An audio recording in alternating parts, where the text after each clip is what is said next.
La campagne présidentielle de Donald Trump est au creux de la vague. 8 instituts de sondage le donnent derrière Hillary Clinton. En moyenne, ses rivales comptent désormais 6 points d'avance.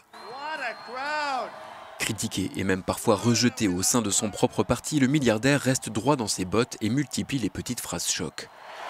En s'attaquant la semaine dernière à la famille du capitaine Khan, mort en Irak en 2004, Donald Trump s'en est pris à un sujet tabou aux États-Unis, les vétérans, et son attaque s'est doublée d'une sortie islamophobe.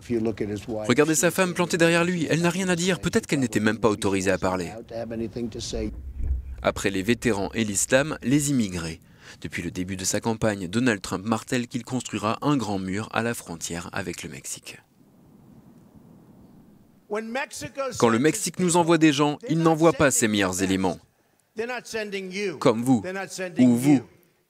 Il nous envoie des gens qui ont beaucoup de problèmes et qui apportent leurs problèmes avec eux.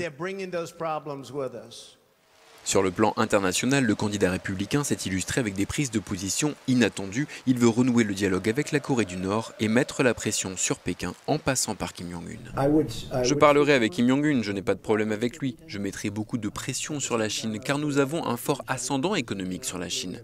La Chine peut régler le problème coréen avec une simple réunion ou un simple coup de téléphone. Toujours à l'international, Donald Trump a critiqué le pape François pour ses positions en faveur de l'accueil des réfugiés. Le jour où Daesh attaquera le Vatican, car il s'agit là du symbole ultime pour Daesh, je peux vous garantir que le pape regrettera que Donald Trump ne soit pas président. Et pour couronner le tout, Donald Trump s'est attaqué au couple Clinton. Dans un tweet, il exulte « Comment Hillary peut-elle satisfaire son pays si elle ne satisfait pas son mari ?» Étonnante stratégie que celle de Donald Trump.